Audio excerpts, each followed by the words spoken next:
Hi everyone, the civilian talk के एक और शानदार वीडियो में मैं इंजीनियर दयानंद आपका स्वागत करता हूं। दोस्तों, थंबनेल से आपको पता चल ही गया होगा कि आज का हमारा टॉपिक क्या होने वाला है। आज के इस वीडियो में हम लोग डिस्कस करेंगे कि छत का सरिया किस तरह से बांधे दोस्तों कि हमारे छत में क्रैक नहीं है। ऐसे बात जब कंस्ट्रक्शन की आती है दोस्तों, तो हर एक स्टेप को आपको सावधानी पूर्वक करने की आवश्यकता होती है। बट बात जब रिइंफोर्समेंट की आती है, तो रिइंफोर्समेंट का वर्क करवाते समय या जब भी आप अपना घर का कंस्ट्रक्शन में रिइंफोर्समेंट का काम करते हैं, तो उस वक्त और भी ज़्यादा सतर्क रहने की ज़रूरत होती है, क्योंकि नींव ही हमारा जो है रिइंफोर्समेंट से बनता है। और रिइंफोर्समेंट का काम जितना सावधानी से, जितना अच्छा तरीका से होगा, उतना ज़्यादा आपका कंस्ट्रक्शन अच्छा होगा।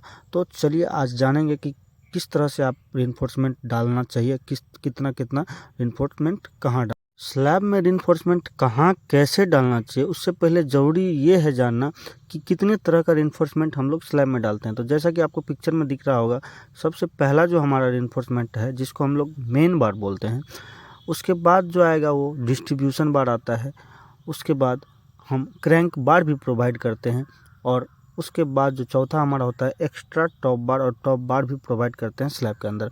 ये सारा जो बार है, जनरली आपको गांव घर में छोटे मोटे प्रोजेक्ट जब भी हम लोग करते हैं तो सिंगल मैट में ये सारा चीज़ देखने को मिल जाता है। बट बड़े प्रोजेक्ट की बात करें तो उसके अंदर अलग तरह का सिस्टम होता है, जिसके तहत आपको रिइंफोर्समेंट बांधना होता है। तो चलिए बढ़ते हैं। स्लैब जनरली दो प्रकार का होता है दोस्तों, वन वे स्लैब और टू वे स्लैब। जब भी आप रिइंफोर्समेंट वर्क स्टार्ट करें, तो सबसे पहले स्लैब पे जाके देखें कि कौन सा हमारा लॉन्गर स्पान है और कौन सा शॉर्टर स्पान है। तो सबसे पहला जो हमारा बार उसके ऊपर आएगा, शॉर्टर स्पान के अलॉन्ग आप डालिए, जिसको हम लोग मेन बार बोलेंगे। जहाँ भी आप स्टार्ट कीजिए रिइंफोर्समेंट वर्क, सबसे पहले मेन बार आपको शॉर्टर स्पान के अलॉन्ग डालना है।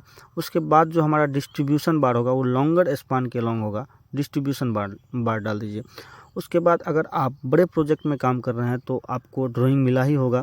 एज पर ड्राइंग आपको स्पेसिंग रखना है, एज पर ड्राइंग डाया रखना है, और एलडी जो भी आपको देना है वो आपको एज पर डाटा रखना है, एज पर ड्राइंग रखना है। अगर आप बड़े प्रोजेक्ट पे काम कर रहे हैं तब। अगर आप छोटे मोटे प्रोजेक्ट पे कर रहे हैं या गांव घर में अपना घर बना रहे हैं, तो आप हमेशा अपने छत का जो स्टील है मिनिमम 8 mm रखिए, 8 mm रखिए। और उसका जो स्पेसिंग है 150 से 200 mm स्पेसिंग रखिए, मेन बार का भी और डिस्ट्रीब्यूशन बार का भी।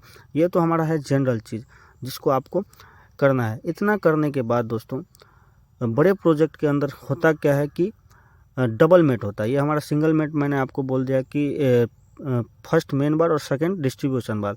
उसके बाद डबल मेट के अंदर भी आता है टॉप मेन बार और टॉप डिस्ट्रीब्यूशन बार। बट अगर आप गांव में छोटे प्रोजेक्ट पे काम कर रहे हैं, तो आपको जैसे पहले भी मैं बताया कि मेन और डिस्ट्रीब्यूशन डालने के बाद आपको उसमें एक्स्ट्रा बार डालना होता है।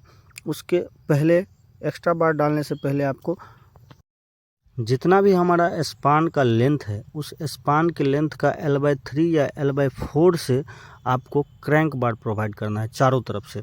जहाँ जहाँ हमारा बीम आएगा या जहाँ जहाँ हमारा साइड है, तो उस साइड से अगर मान लीजिए आपका स्लैब जो है उसका स्पान जो है 10 मीटर का है, तो L/3 कीजिए, 10/3 या 10/4 भी आप ले सकते हैं।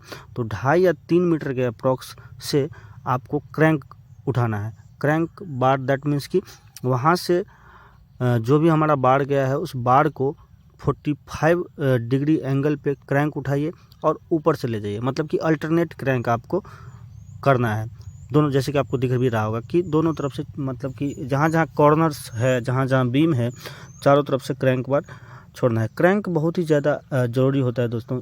जैसा कि आप पढ़े भी होंगे सैगिंग और होगिंग का केस वगैरह, तो उसके लिए क्रैंक बहुत ही ज़रूरी होता है। तो क्रैंक किस तरह से छोड़ना है वो आपको पता चल गया होगा। L/3 या L/4 डिस्टेंस से आपको क्रैंक छोड़ना है। तो ये हो गया तीसरा बार। उसके बाद जैसे ही आप क्रैंक छोड़ेंगे अल्टरनेट, तो इससे होगा क्या, साइड साइड में आपका जो स्पेसिंग होगा बार का, वो डबल हो जाता है। तो उसी स्पेसिंग को मिनिमाइज करने के लिए आपको एक्स्ट्रा बार डालना है। मतलब जहाँ जहाँ स्पेसिंग, मान लीजिए कि 100 स्पेसिंग पे आपने बार डाला था, और अल्टरनेट क्रैंक जैसे ही किया तो वो 200 का हो जाएगा। तो 200 को मिनिमाइज़ करने के लिए आपको बीच में फिर एक एक्स्ट्रा बार डालना है, जिससे फिर से वो स्पेसिंग हमारा 100 mm का हो जाएगा। तो स्पेसिंग आपको मेंटेन रखना है, ठीक है दोस्तों। तो ये हमारा 4-5 तरह का जो है बार हो गया। पहला हो गया हमारा मेन बार, जो कि हमेशा शॉर्टर स्पान के अलोंग हमेशा रहेगा। उसके बाद डिस्ट्रीब्यूशन बार लॉन्गर स्पान के अलोंग रहेगा।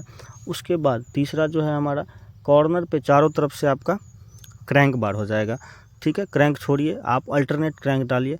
उसके बाद चौथा जो हमारा हो जाएगा क्रैंक बार डालने के बाद एक्स्ट्रा बार, और एक्स्ट्रा बार डालने के बाद जो हमारा बार आता है वो टॉप एक्स्ट्रा आता है, यानी कि टॉप एक्स्ट्रा आता है और टॉप डिस्ट्रीब्यूशन आता है। तो टॉप डिस्ट्रीब्यूशन आप उस एरिया में दीजिए जहाँ पे आपने क्रैंक दिया है, यानी कि L/4 एरिया में टॉप डिस्ट्रीब्यूशन ऊपर से भी प्रोवाइड आपको करना होता है। तो ये 4-5 तरह का बार होता है जो जनरली हम लोग घरों में यूज करते हैं। तो इस तरह से अगर आप अपने घर के छत का सरिया को बांधते हैं तो आपके घर में क्रैक आने की संभावना बहुत हद तक कम हो जाती है। तो ये था दोस्तों प्रोसेस हमारा नॉर्मल घरों में किस तरह से सरिया को बांधना है। अब बात करें बिग प्रोजेक्ट में, तो बिग प्रोजेक्ट में होता क्या है दोस्तों, क्रैंक वहाँ पे नहीं छोड़ा जाता है। क्रैंक छोड़ने के बजाय L/4 जितना भी हमारा स्पान होगा उतना लेंथ का वो सरिया कटिंग करके लेके आता है और बीम से अटैच करके, यानी कि बीम में LD डाल के वो स्लैब पे डाल के बांध देता है। मतलब क्रैंक छोड़ने की ज़रूरत नहीं पड़ता, वो ही हमारा क्रैंक का काम करता है। मतलब चारों तरफ से जहाँ जहाँ बीम या जहाँ जहाँ कॉर्नर साइड है वहाँ से L/4 लेंथ का वो सरिया जो है कटिंग करके लाता है, और जो भी हमारा स्पेसिंग रहता है उसी स्पेसिंग के अकॉर्डिंग वो चारों तरफ से सरिया को बांधता है। और उसको सपोर्ट करने के लिए वहाँ पे चेयर का इस्तेमाल किया जाता है, नीचे से चेयर का इस्तेमाल किया जाता है। और बहुत सारे वीडियो में हमने बताया कि चेयर का जो भी साइज़ होगा वो या डाया होगा चेयर का, वो हमारा जो भी डाया हमने स्लैब में यूज किया है उस डाया से हमेशा बिगर डाया चेयर का डाया होगा। और चेयर 1 मीटर में कम से कम 5 नंबर चेयर 1 मीटर स्क्वायर में आपको यूज करना ही करना है। जिससे होगा क्या, आपका जो टॉप मेट होगा या टॉप एक्स्ट्रा बोले तो वो आपका धंसेगा नहीं, वो बराबर ऊपर में बंधा रहेगा, स्पेसिंग मेंटेन रहेगा। तो ये था हमारा चेयर का प्रोसेस बिग प्रोजेक्ट का बात। तो आशा करते हैं ये सारा चीज़ आपके माइंड में बैठ गया होगा कि किस तरह से करना है। उसके बाद दोस्तों जब भी आप बीम का सरिया बांधे तो वहाँ भी आपको सतर्क रहने की ज़रूरत होती है, क्योंकि बीम का सरिया भी बहुत ही ज़्यादा इम्पोर्टेंट रोल प्ले करता है क्रैक को नहीं आने में।